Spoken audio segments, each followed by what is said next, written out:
Hey y'all, this is Evan.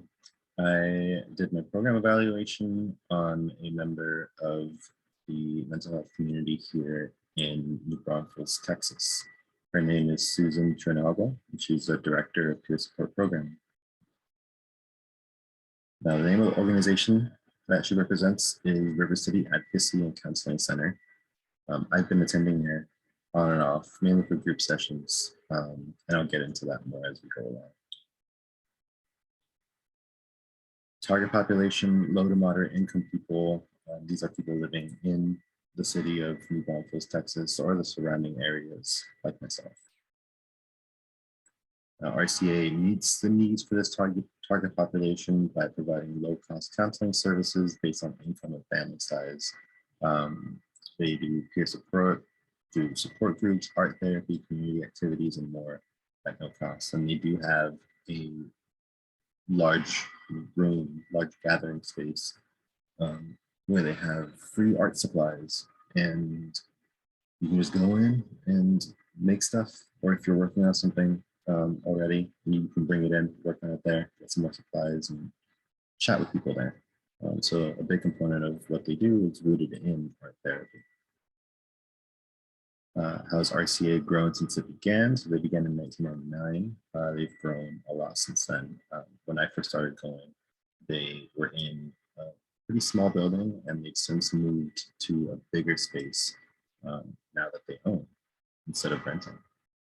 They've added more counselors, more interns, they've increased their funding, they've expanded hours, types of support groups offered.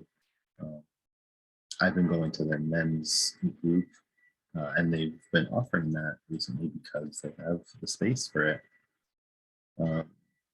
It was offered a while back, and it was difficult for them to do. And so now with the new space, they're able to have that more regularly.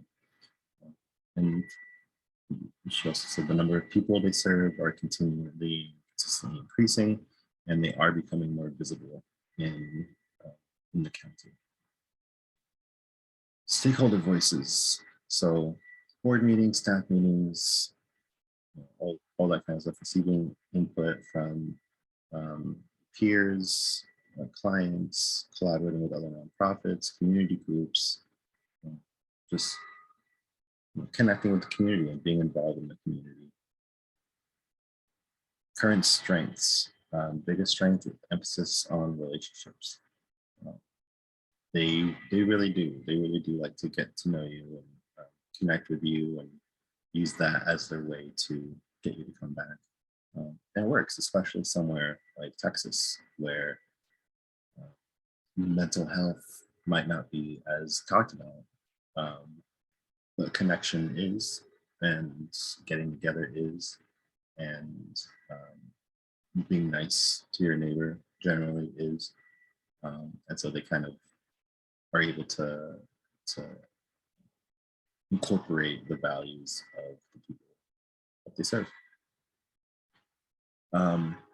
So as such, according to Susan, they don't consider themselves so clinical, more so than being family-oriented, personable, that kind of thing. Vision statement: compassionate and caring community, embraces mental health and well-being, and compassionate and caring, treating every individual with value and dignity, and being able to provide counseling and peer support at very low cost that is affordable for those with limited resources. Again, like the group therapy, I've gone dozens of times. I've recommended to people that I know, people at work. You know, it's a great resource, and it's great that it's offered for free, and it's really accessible.